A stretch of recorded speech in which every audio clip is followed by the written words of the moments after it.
हाय दोस्तों, आज हम लोग नोड-रेड के बारे में कुछ जानना चाहेंगे। और नोड-रेड जो हम रास्पबेरी पाई में चलाते हैं, उसके साथ हम एक टेम्परेचर और ह्यूमिडिटी सेंसर को भी इंटरफेस करेंगे और कैसे हम लोग फ्लो बेस्ड प्रोग्रामिंग यूज़ कर सकते हैं, उसके बारे में आज हम देखेंगे। अब अगर हम नोड-रेड की बात करें तो ये एक फ्लो बेस्ड प्रोग्रामिंग टूल है जिसको ओरिजिनली डेवलप किया था IBM इमर्जिंग टेक्नोलॉजी सर्विसेज ने, and now it is a part of JS foundation. इसको सबसे पहले इन्वेंट किया गया था बाय जे पॉल मॉरिसन इन 1970। और ये फ्लो बेस्ड प्रोग्रामिंग बहुत आसान है। इसके कारण हर एक को हम नोट के हिसाब से ट्रीट कर सकते हैं, जो एक ब्लैक बॉक्स के हिसाब से ट्रीट किया जाता है, और उसको हम लोग नोड-रेड के नाम से जानते हैं। और इसको यूज़ करके हम हार्डवेयर डिवाइसेस, हमारे APIs और ऑनलाइन सर्विसेज सबको इंटीग्रेट कर सकते हैं। वह बहुत ही मज़ेदार तरीके से हम इसको इंटीग्रेट कर सकते हैं। और हम आज इसका एक छोटा सा उदाहरण, एक छोटा सा एग्जाम्पल देखेंगे कि कैसे हम एक हार्डवेयर सेंसर को इंटरफेस करते हैं रास्पबेरी पाई के साथ, और वहाँ से हम लोग कैसे इन्फॉर्मेशन रीड कर सकते हैं, कैसे हम लोग टेम्परेचर और ह्यूमिडिटी को अलग से देख सकते हैं, हम कैसे अपना एक यूज़र इंटरफेस बना सकते हैं, यूज़र इंटरफेस में हम कैसे गेज बना सकते हैं जहाँ पर हम टेम्परेचर और ह्यूमिडिटी को अलग से देख सकें। और अगर हम एडिटर की बात करें तो ये एक ब्राउज़र बेस्ड एडिटर है जहाँ पर जब भी हम नोड-रेड को चालू करेंगे तो हमको एक URL प्रोवाइड किया जाएगा जिसमें एक IP एड्रेस होगा। उस IP एड्रेस को अगर हम कॉपी करके किसी भी वेब ब्राउज़र में खोलें तो हमको जो नोड-रेड का जो इंटरफेस और वर्क स्पेस है वो हमको मिल जाएगा। चलिए अब हम देखते हैं कैसे नोड-रेड को हम यूज़ करते हैं। अगर नोड-रेड को यूज़ करना है तो सबसे पहले आपको रास्पबेरी पाई यूज़ करना पड़ेगा। In my case I am using Raspberry Pi. इसको आप विंडोज़ प्लेटफॉर्म में भी यूज़ कर सकते हो, इसको आप लिनक्स प्लेटफॉर्म में भी यूज़ कर सकते हो। एक कंप्यूटर में भी नोड-रेड चलाया जा सकता है, लेकिन मैं इसको रास्पबेरी पाई में ही चला रहा हूँ क्योंकि रास्पबेरी पाई में अलग से general purpose input output pins होते हैं जिसको हम लोग GPIO कहते हैं। ये GPIO कंप्यूटर्स में नहीं होते हैं, जिसको यूज़ करना बहुत डिफ़िकल्ट होता है कंप्यूटर्स में। सो हम लोग रास्पबेरी पाई को यूज़ कर रहे हैं। ऐसे ही रास्पबेरी पाई में अगर हम लोग बहुत सारे सेंसर्स यूज़ करें तो उसको बहुत आसानी से node-red flow based programming use करके इंटरफेस किया जा सकता है। तो कैसे हम करें? सबसे पहले हमको ये जो पाई का जो सिंबल है उसको क्लिक करना पड़ेगा। उसके अंडर में जो प्रोग्रामिंग है उसके अंडर में हमारा जो नोड-रेड है उसको क्लिक करना पड़ेगा। जब आप नोड-रेड को क्लिक करोगे तो एक विंडो खुल जाएगा जिसको हम लोग नोड-रेड कंसोल कहते हैं। इस नोड-रेड कंसोल में एकदम ऊपर की तरफ आप देख सकते हैं, यहाँ पर http://192.168.1.7/1880 ये वाला IP एड्रेस और आप इसको URL भी कह सकते हैं। इसको कॉपी करना पड़ेगा आपको। Once you copy that then you will have to open it in the Chrome browser. जब हम लोग इसको क्रोम ब्राउज़र में ओपन करेंगे तो यहाँ पर आपको नोड-रेड का एडिटर मिल जाएगा। ये आपका नोड-रेड का एडिटर है जिसको हम लोग वेब बेस्ड एडिटर भी कहते हैं। ओके, इसके बाद आप देख सकते हैं जब हम लोग कोई भी फ्लो क्रिएट करना चाहते हैं तो फ्लो यूजुअली फ्लो 1 के नाम से देखा जा सकता है। और यहाँ पर देखिए ये जो जगह, जो सफ़ेद वाला जो जगह है, इसको हम वर्क स्पेस और वर्कशीट भी कह सकते हैं। बाईं तरफ हमारे सारे नोड्स अवेलेबल हैं और दाहिने तरफ हम सारे इन्फॉर्मेशंस देख सकते हैं, जिसमें बीच वाला जो ये बटन है ये डिबग विंडो है, जो कोई भी इन्फॉर्मेशन आप यहाँ से निकालते हैं तो वो यहाँ पर देख सकते हैं कि वो कैसे काम कर रहा है या नहीं। यहाँ पर आप एक चीज़ देख सकते हैं, यहाँ पर डिप्लॉय करके एक सेक्शन दिया हुआ है। ये डिप्लॉयमेंट कैसे किया जाता है, कैसे एक फ्लो को डिप्लॉय किया जाता है, इसको हम बाद में देखेंगे।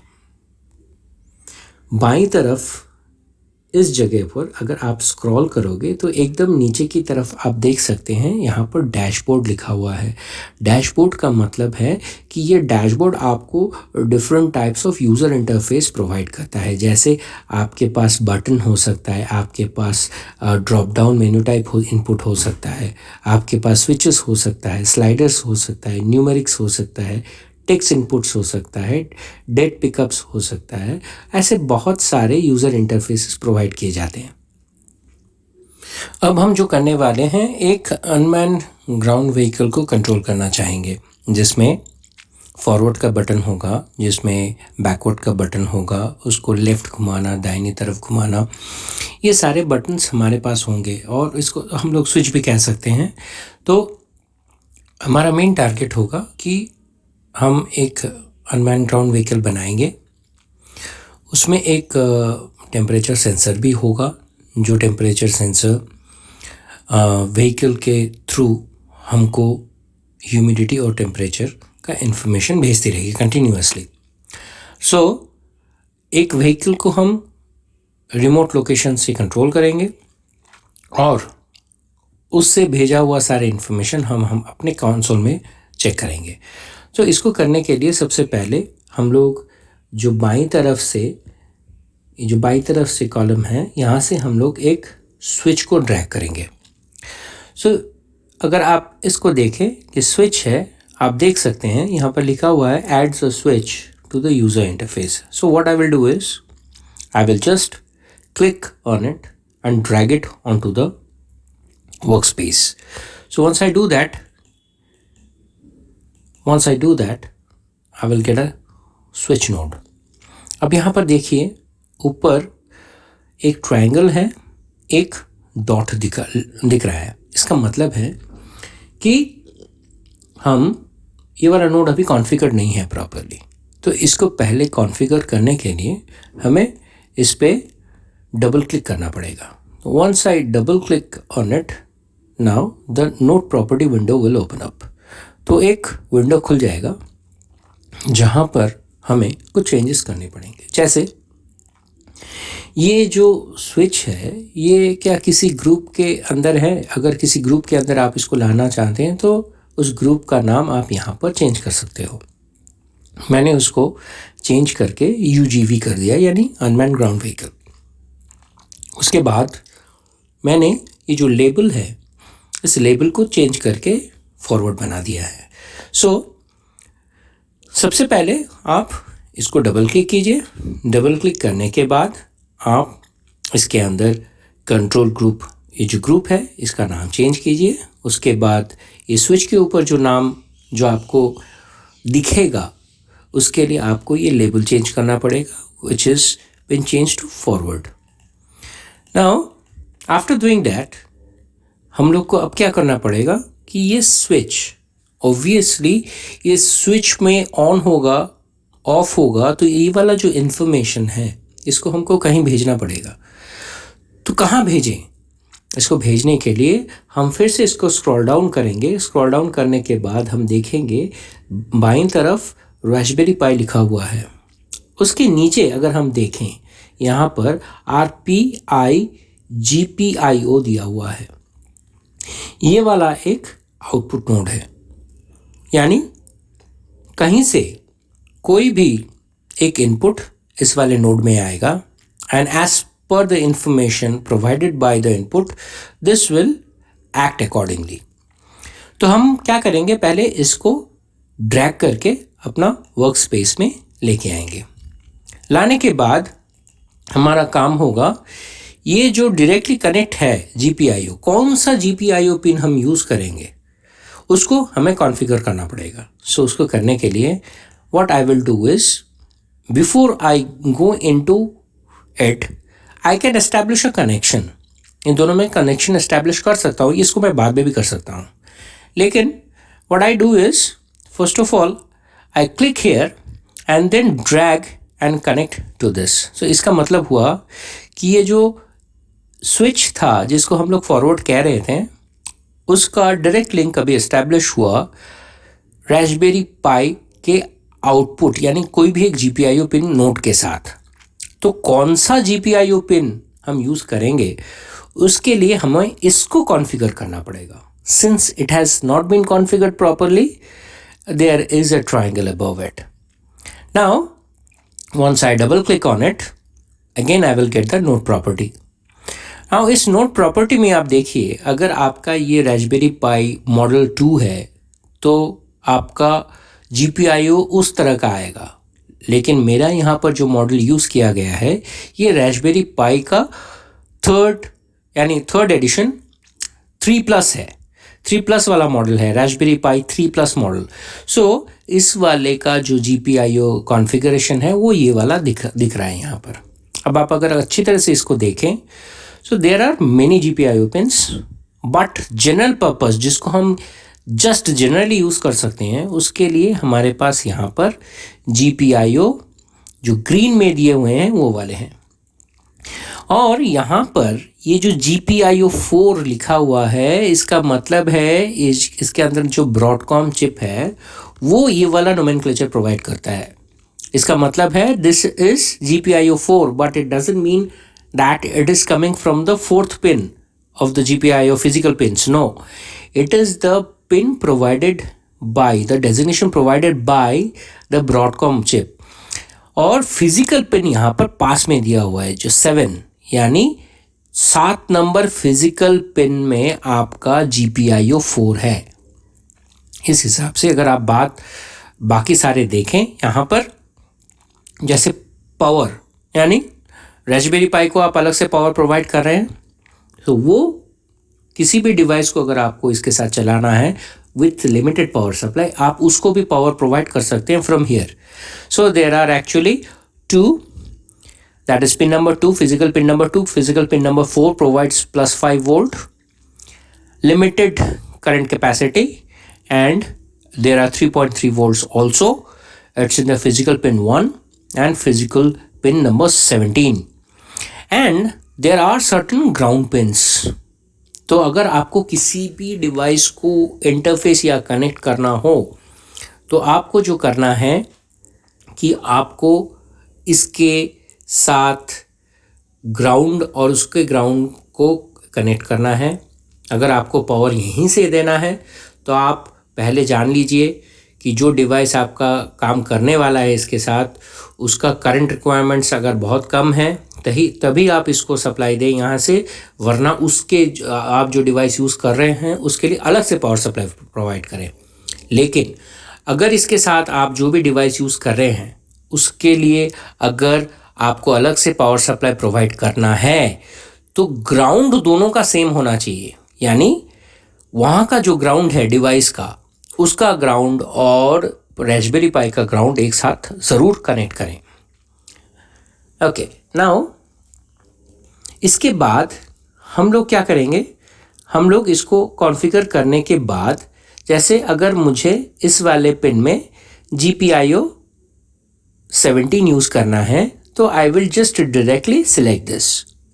वंस आई सिलेक्ट दिस, ये वाला पिन अभी GPIO 11 के साथ, GPIO फिजिकल पिन 11 के साथ कनेक्ट हो जाएगा. यानी जो भी इंफॉर्मेशन मैं स्विच से भेजूंगा, चाहे अगर वो ये वाला स्विच अगर 0 भेज रहा है तो 0 पहुंचेगा आउटपुट में, 1 भेज रहा है तो 1 पहुंचेगा आउटपुट में.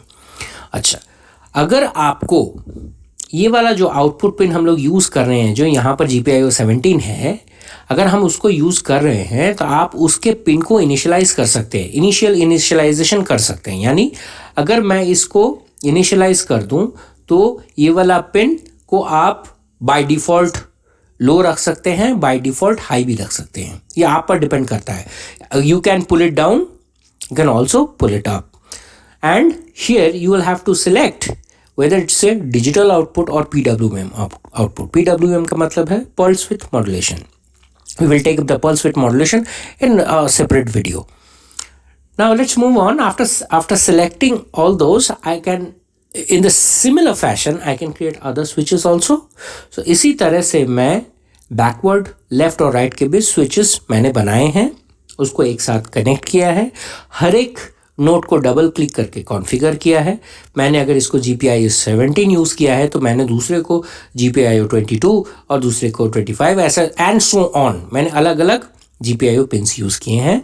और once it has been configured, you will be able to see that there are certain blue dots above this. Means it is ready, but it's not ready for functioning. Configuration is perfect, but not ready for functioning. So function अगर आपको इसको कराना है तो आपको इसको full deployment करना पड़ेगा. You can click on this.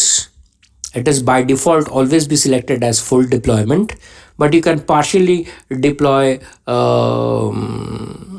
the nodes. But in this case we will use full deployment. और जब भी हम लोग full deployment दबाएंगे तो आपका ये इस तरह से दिखने लगेगा, जहाँ पर आपके ये जो है ये रेडी हैं. अभी आप देख सकते हैं मैंने हर एक नोट को 0 में इनिशियलाइज कर रखा था कि I had pulled it down. For by default, if I do not press anything at the input, the output will be by default 0. यानी अगर मैंने स्विच यूज़ नहीं किया है तो आउटपुट 0 रहेगा. अब हम लोग देखते हैं कि इसको कैसे हम एक UGV के साथ कनेक्ट कर सकते हैं. And for your information sake, here we can see forward node was connected configured as GPIO 5, यानी फिजिकल पिन नंबर 29 में इसको कनेक्ट किया गया था.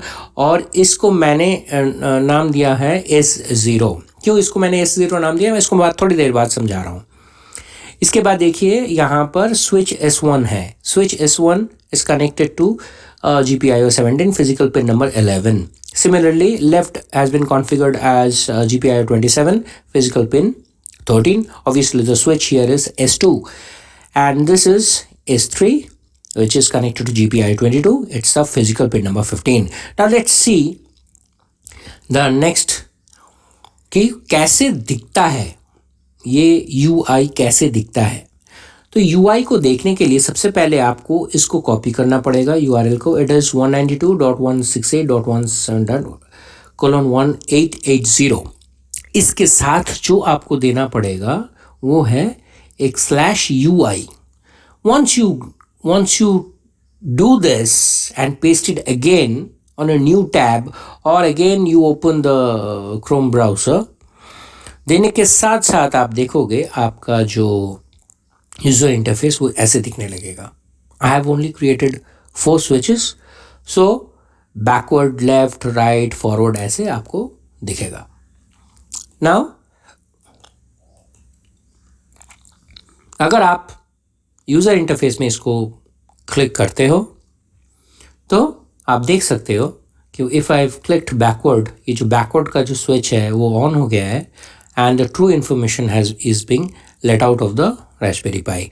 अगर इसी टाइम पे अगर आप एक LED लगाओगे आउटपुट में तो आप देख सकोगे कि उस वाले पिन से आपका LED जल रहा है. सिमिलरली मेरा तो एम है कि मैं एक अनमैन्ड ग्राउंड व्हीकल को कंट्रोल करूँगा. उसके लिए जो मेरे पास रखा हुआ है वो है एक प्रायोरिटी एनकोडर. प्रायोरिटी एनकोडर में स्विचेस है S0, S1, S2, S3. तो इसको मैंने कैसे बनाया है, यहाँ पर सबसे ज़्यादा प्रायोरिटी मैंने S3 को दिया हुआ है, S2 उसके बाद, S1 उसके बाद और S0 उसके बाद. यानी यहाँ पर लिस्ट प्रायोरिटी मेरा S0 का है. अगर मैंने साइमल्टेनियसली ये दोनों बटन्स को प्रेस कर दिया S3, S0, तो S3 will be used, S0 will be ignored. तो ये एक 4 इनपुट प्रायोरिटी एनकोडर है जो LM293 मोटर ड्राइवर यूनिट को ड्राइव करेगा. सो अगर इसके डिटेल्स में आपको जानना है तो मेरे दूसरे वीडियो को देखना पड़ेगा, जहाँ पर आपको प्रायोरिटी एनकोडर और द बिहेवियर ऑफ L293D को मैंने डिटेल्स में बताया है. So, but in this video tutorial, we will just stick to the nodes and how the nodes are connected and how it is going to drive the vehicle. You can make this circuit and you can try it out. It will work fine. So, in this case, सबसे पहले S0 जो forward के नाम से जाना जा रहा है, स्विच जिसका व्हीकल पे एक्शन होगा कि व्हीकल फॉरवर्ड की तरफ मूव करेगा, तो वो कहाँ पर कनेक्टेड है? It is connected to GPIO 22. तो ये वाला पिन, ये GPIO 22 जो रास्पबेरी पाई का पिन है, उसके साथ आप कनेक्ट कर दोगे. उसके बाद S1 कहाँ पर कनेक्टेड है? S1 is connected to GPIO 27 which is nothing but the physical pin is 13. और ये कौन सा स्विच है? ये बैकवर्ड कंट्रोल का स्विच है. सो it is connected to pin number 13. Now GPIO 17, which is at the physical pin 11, controls the left switch, so it is getting connected to the 11th pin. And the next one is GPIO 5, which is at the physical pin 29, और ये कौन सा switch को control कर रहा है? It's a right switch. So this is how we actually take up the physical wiring. और physical wiring करने के बाद जब आप यूज़र इंटरफेस से फ्रंट यानी फॉरवर्ड, बैकवर्ड, लेफ़्ट, राइट दबाओगे तो उस हिसाब से आपका ये व्हीकल काम करना स्टार्ट करेगा. नाउ अब हमारा काम होगा कि हम कैसे एक सेंसर को interface करें. So for that we need a inject node. Again from the left hand side we will drag this inject node to here. उसके बाद हम ये जो नोड है RPI DH22, इसको भी हम लेफ्ट हैंड साइड से ड्रैग करके यहाँ पर लेके आएंगे, जो हमारा रास्पबेरी पाई के नीचे होगा. और उसके साथ हमारे साथ होगा एक डिबग नोड, यानी यहाँ पर हम देख सकेंगे कि ये जो नोड है वो कौन सा इंफॉर्मेशन प्रोवाइड कर रहा है. So before doing that we have to configure all the nodes. To do that सबसे पहले आप कनेक्शन इस्टेब्लिश कर लीजिए. उसके बाद आप डबल क्लिक कीजिए RPI DHT22 नोड को. जब आप डबल क्लिक करते हो तो आपके पास नोड प्रॉपर्टी का विंडो खुल जाएगा.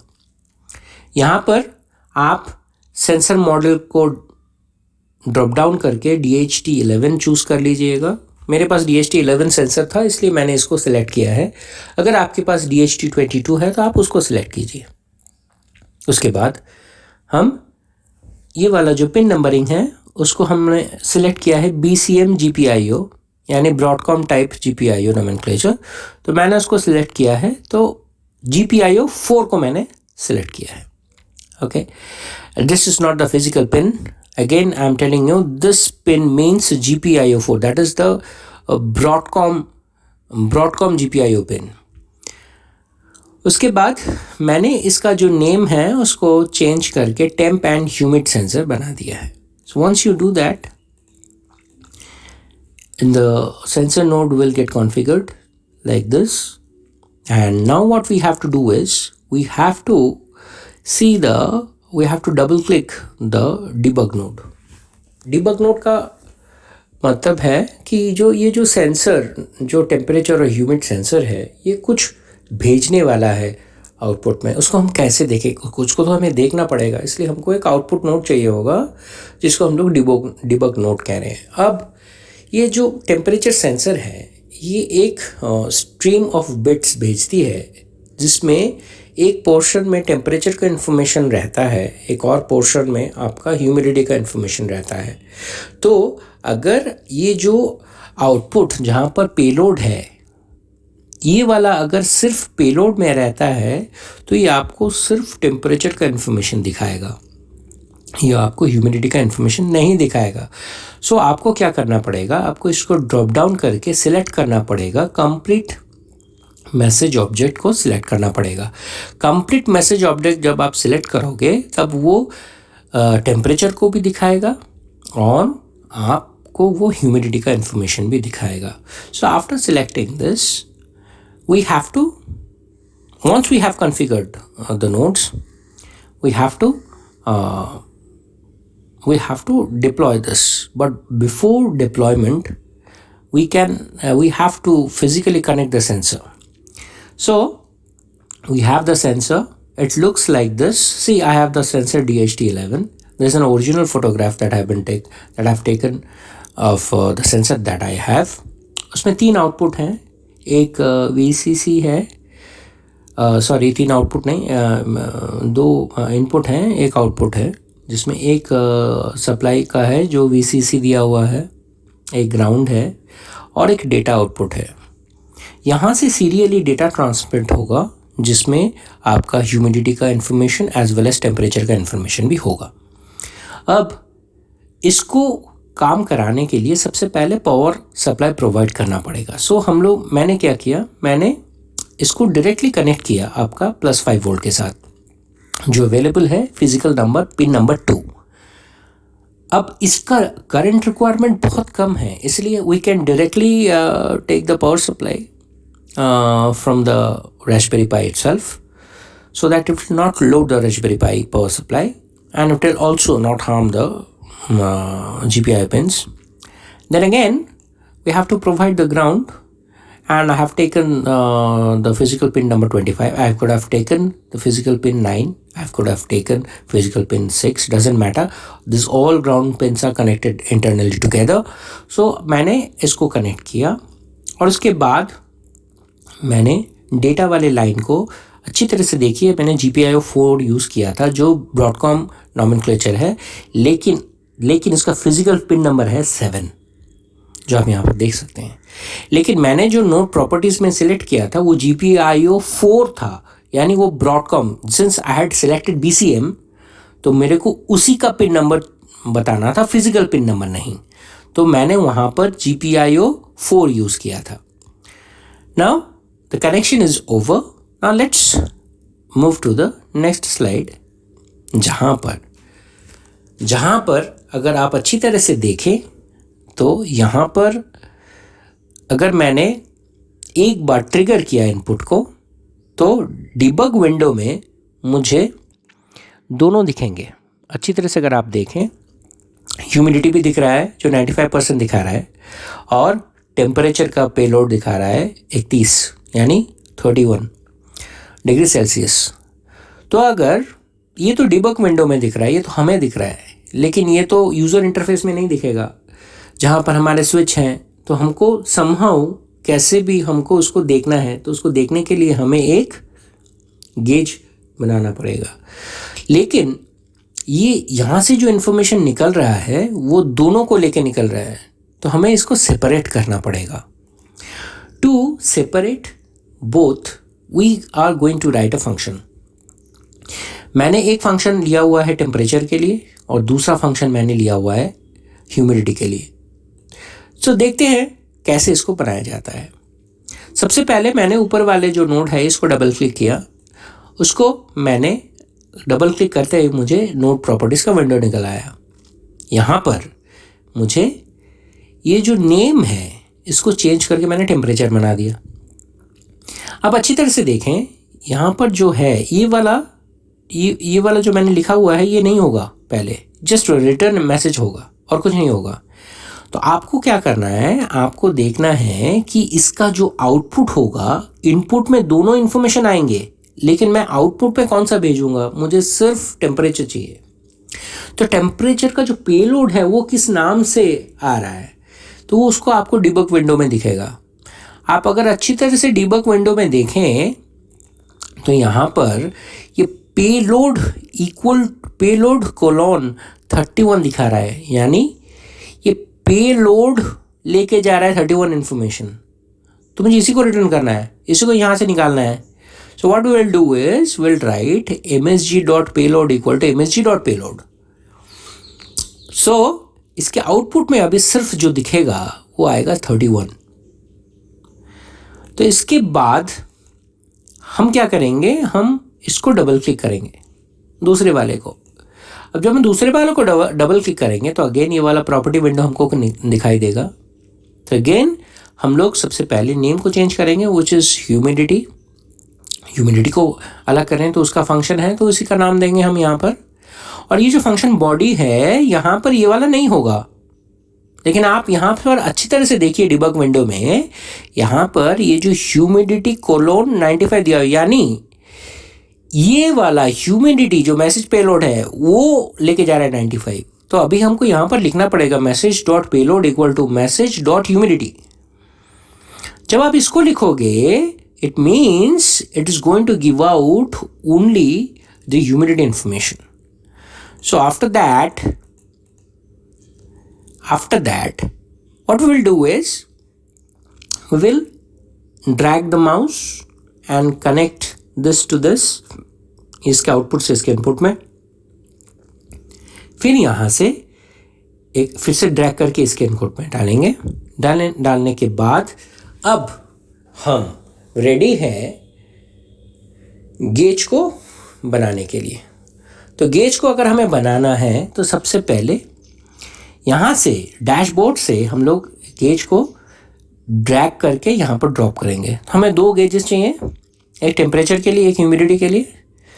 उसके बाद हम क्या करेंगे, हम ह्यूमिडिटी या टेम्परेचर वाले नोट को डबल क्लिक करेंगे। यहाँ पर मैं पहले टेम्परेचर वाले को बना रहा हूँ। उसको डबल क्लिक करने के बाद प्रॉपर्टी विंडो में आप लेबल को टेम्परेचर बना दीजिए, क्यों मेरा टेम्परेचर मेजर कर रहा है, गेज दिखाएगा टेम्परेचर, तो टेम्परेचर बना दीजिए। उसके बाद ये जो यूनिट के जगह पर डिग्री सेल्सियस डाल दीजिए। अच्छा, अब आपका सेंसर कितने मैक्सिमम रेंज तक मेजर कर सकता है ये आपको पता है, लेकिन ये DH11 यूजुअली 60 डिग्री सेंटीग्रेड तक बहुत अच्छा मेजर कर लेता है। तो मैंने मैक्सिमम जो दिया हुआ है रेंज वो 0 to 100 है, यानी मेरा जो डायल होगा वो डायल 0 से 100 तक होगा। अब इसके बाद आपका ये जो कलर ग्रेडियंट दिया हुआ है, अगर आप इसको यूज़ करें या ना करें इट्स ऑप्शनल, यानी आप यहाँ पर मेंशन कर सकते हैं कि 0 से अगर टेम्परेचर शायद आपका 30 तक है ऑप्टिमल रूम टेम्परेचर, यानी तब तक आपका ग्रीन दिखाएगा। उसके बाद 30 से मान लीजिए 70 तक थोड़ा हाई है तो येलो दिखाएगा। उसके बाद 70 से 100 के अंदर अगर टेम्परेचर होगा तो रेड दिखाएगा। This you can use, but I haven't used it. वो बाय डिफ़ॉल्ट खुद यूज़ कर लेगा। उसके बाद मैंने डबल क्लिक किया ह्यूमिडिटी के गेज पर। अगेन मैंने आपका नेम चेंज कर ह्यूमिडिटी बनाया। उसके बाद यूनिट में मैंने परसेंटेज डाल दिया। अब ह्यूमिडिटी को मैक्सिमम मैंने 150% दे रखा हुआ है, आप 100% भी दे सकते थे, कोई फ़र्क नहीं पड़ता है। मैंने 0 से 150 दे दिया और इस वाले कलर ग्रेडियंट को मैंने छोड़ दिया है। Just after that we have to connect those two. कनेक्ट करने के बाद जब आपका सब कनेक्शन हो जाएगा, होने के बाद आप एक बार डिप्लॉयमेंट ज़रूर कर लीजिए। मैंने यहाँ पर डिप्लॉयमेंट करके ये वाला स्क्रीन मैंने दिखाया है, but I have already deployed. So once you have deployed, now you can go to the user interface, जो मैंने पहले भी आपको दिखाया था।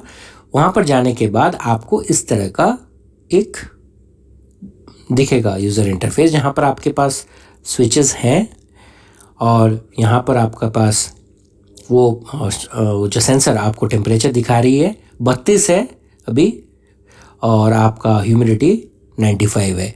सो जब आपका टेम्परेचर इंफॉर्मेशन देता चला जाएगा, वो उस हिसाब से अपडेट करता चला जाएगा। लेकिन उसके लिए आपको जो इंजेक्ट नोड है वहाँ पर इंटरवल सेट करना पड़ेगा।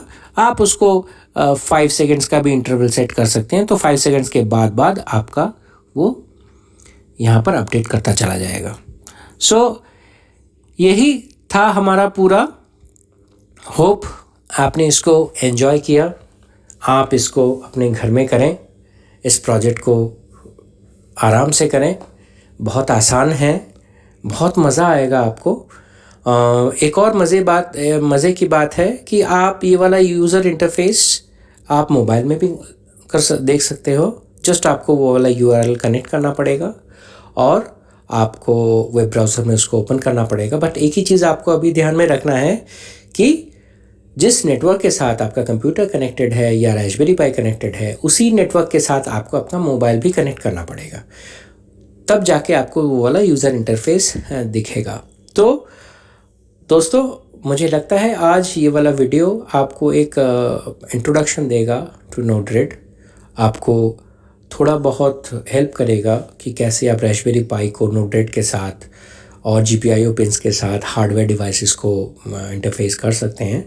So thank you for watching the video and subscribe my channel, and you can again wait for more exciting videos that are going to come up on Node-RED.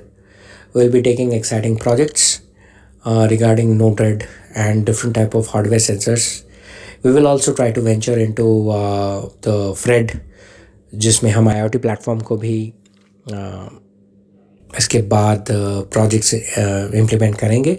सो दोस्तों, देखते रहिए, subscribe कीजिए, और अगर आपको सच में पसंद आए तो शेयर भी कीजिए दूसरे दोस्तों के साथ, और अपने सुझाव और सजेशंस मुझे ज़रूर भेजें, and I will see whether I can take it up और not. Thank you very much for watching the video.